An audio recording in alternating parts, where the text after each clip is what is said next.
안녕하세요. 단순히 전기차 회사를 넘어서 이제 AI 로보틱스 기업으로 가려는 테슬라의 큰 그림, 그리고 또 흥미로운 게 일론 머스크랑 트럼프 전 대통령 사이의 그 정치적인 이슈까지 핵심만 좀 짚어보죠. 네, 맞습니다. 특히 테슬라 하면 역시 자율주행 기술, 이게 산업 지형을 어떻게 바꿀지, 또 그 휴머노이드 로봇 옵티머스 있잖아요. 그 현재 어디까지 왔는지, 미래는 어떨지. 그런데 이런 기술들이 또 넘어야 할 현실적인 벽들도 만만치 않거든요. 이런 것까지 좀 냉철하게 봐야 할 것 같습니다.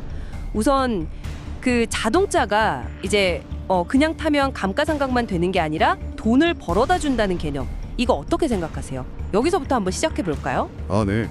바로 그 점이 진짜 제일 흥미로운 것 같아요. 자율주행 기술 때문에 차가 알아서 돈을 벌어오는 자산이 된다. 와, 이거 정말 파격적인데요? 그렇죠. 테슬라가 지금 텍사스 오스틴에서 로보택시 서비스 시작하려고 하잖아요.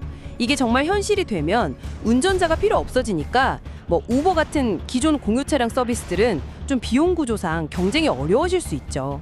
이게 이제 1차적인 산업 효과라고 볼 수 있고요. 그러니까요. 기존 서비스들은 아예 사업 모델 자체가 흔들리는 거네요. 더 나아가면 내가 뭐 회사에서 일하거나 밤에 자는 동안에 내 차가 혼자 막 돌아다니면서 돈을 벌어온다. 생각만 해도 좀 신기한데요? 그럼 소비자는 당연히 5년 뒤에도 가치가 그대로거나 오르는 차량, 아니면 그냥 중고차값 뚝 떨어지는 차, 이 중에서 뭘 살까요? 당연히 뭐 합리적인 소비자라면 돈 버는 차를 택하겠죠. 바로 그게 2차 효과입니다. 자율주행 기술이 없는 기존 자동차 회사들은 진짜 설 자리가 없어질 수도 있어요. 경쟁의 판 자체가 완전히 바뀌는 거죠. 테슬라는 그러니까 전기차, EV 경쟁 이걸 넘어서서 아예 인공지능이 결합된 지능형 전기차, EIV 시장으로 판을 옮기려는 거예요. 그렇군요. 마치 예전에 포드가 모델 T로 자동차 시대를 확 열고 테슬라가 모델 3로 전기차 대중화를 딱 이끌었다면 이제는 로보택시로 또 다른 이동혁명을 꿈꾼다. 뭐 이런 거네요. 근데요, 이렇게 혁신적인 기술이 진짜 현실이 되려면 넘어야 할 산도 꽤 많아 보여요. 특히 그 정치적인 변수가 좀 커 보이는데요. 일론 머스크랑 트럼프 전 대통령 충돌했던 거, 이것도 좀 대표적이지 않나요?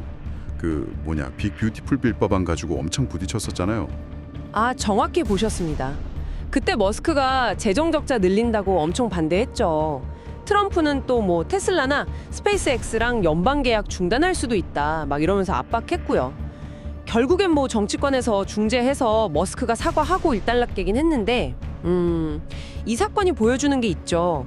기술 기업도 정치적인 역학관계에서 자유롭지 못하다는 거예요. 이런 갈등이 결국 테슬라의 미래, 특히 말씀하신 로보택시 사업에도 직접 영향을 줄 수 있겠네요.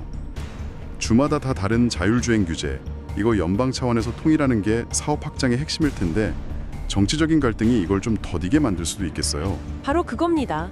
연방 차원의 단일 규제라는 게 이게 뭐 주 정부 권한 문제도 있고 입법 절차도 복잡하고 또 위헌 소송 가능성까지 따지면 시간이 꽤 걸릴 수 있거든요. 머스크가 괜히 워싱턴 DC 가서 로비 활동을 활발하게 하는 게 아니죠. 기술 개발 속도만큼이나 이 규제 환경을 만드는 거 중요하다는 걸 아는 겁니다. 기술만으로는 넘기 힘든 그런 현실의 벽인 거죠. 자율주행차 말고도 테슬라가 또 엄청 크게 베팅하는 게 있잖아요. 그 휴머노이드 로봇 옵티머스, 뭐 자동차 산업 30배 규모 시장을 노린다는데, 와, 이건 진짜 SF 영화 같은데요. 이 옵티머스 진짜 속내는 뭘까요? 사실 현재로서는 아직 연구 개발, R&D 단계에 좀 더 가깝다고 봐야 합니다. 뭐 공개된 영상 보면 뭐 춤도 추고 물건도 옮기고 하는데 사실 그건 약간 투자 유치나 대중 관심 끌기 위한 보여주기 측면이 강하고요. 실제 핵심 기술은 인간의 그 정교한 손 동작 있잖아요. 예를 들면 자동차 공장에서 복잡한 배선 작업 같은 거. 이걸 얼마나 대체할 수 있느냐, 거기에 달려 있다고 봅니다. 그렇군요. 최근 영상 보면 그래도 발가락 구조 같은 거 만들어서 균형 감각이나 에너지 효율을 높이고 또 사람이 보는 1인칭 시점 영상으로 학습한다거나 뭐 기술적으로 발전하는 건 보이긴 하더라고요. 만약에 유튜브 영상 같은 3인칭 영상으로도 학습이 된다면 와, 그때는 발전 속도가 훨씬 빨라질 수도 있겠네요. 네, 기술적인 진보는 분명 인상적이죠. 근데요, 인간의 노동을 로봇이 대체한다는 건 이게 단순히 기술 문제만은 아니에요. 결국 일자리 감소 문제, 여기에 대한 사회적인 우려나 저항, 이런 또 다른 거대한 장벽에 부딪힐 수밖에 없거든요. 옵티머스가 상용화되는 것도 기술 외적인 변수가 기술 자체만큼이나 중요하다고 봅니다. 아, 들어보니까 테슬라의 미래는 정말 기술 하나만으로 점치기는 어렵겠네요. 그렇습니다. 기술적 잠재력만 보면 뭐 캐시 우드 예측처럼 주가가 막 천정부지로 오를 것 같기도 하지만 현실은 정말 복잡해요. 일론 머스크라는 사람 자체에서 오는 예측 불가능성도 있고요. 또 끊임없는 규제와의 싸움, 기술에 대한 사회적 수용성 문제, 경쟁은 점점 더 치열해질 거고 다른 기업과의 기술 라이센스 문제까지 외생 변수가 정말 너무 많습니다. 흔히 경제학에서 말하는 세테리스 파리부스, 다른 모든 조건이 일정하다는 가정이 현실에서는 얼마나 좀 위험한지 보여주는 그런 사례군요. 네, 맞아요. 기술 혁신이라는 강력한 힘과 이걸 누르려는 어떤 정치, 사회, 경제적인 관성, 이 두 힘이 계속 충돌하면서 미래가 만들어지겠죠. 그래서 테슬라를 볼 때는 이 양면을 다 봐야 합니다. 혁신의 가능성, 그리고 동시에 현실의 복잡한 변수들까지 냉철하게 따져보는 그런 균형 잡힌 시각이 필요합니다. 오늘 저희는 테슬라를 통해서 기술 혁신이 어떻게 정치, 사회와 복잡하게 얽히면서 미래를 만들어가는지 정말 흥미롭게 살펴봤습니다.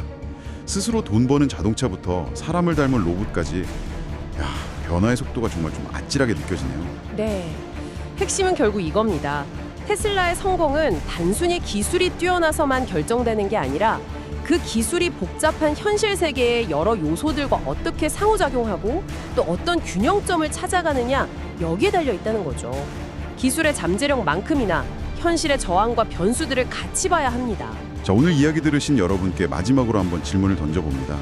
만약에요, 인공지능 로봇이 정말 우리 일상 깊숙이 들어와서 노동뿐만 아니라 인간의 다양한 영역을 대체하거나 보완하기 시작한다면 우리 삶과 사회는 근본적으로 어떻게 달라질까요? 그리고 그 과정에서 우리는 또 어떤 예상치 못한 문제나 도전에 직면하게 될까요? 한번 좀 깊이 생각해 보시면 좋겠습니다.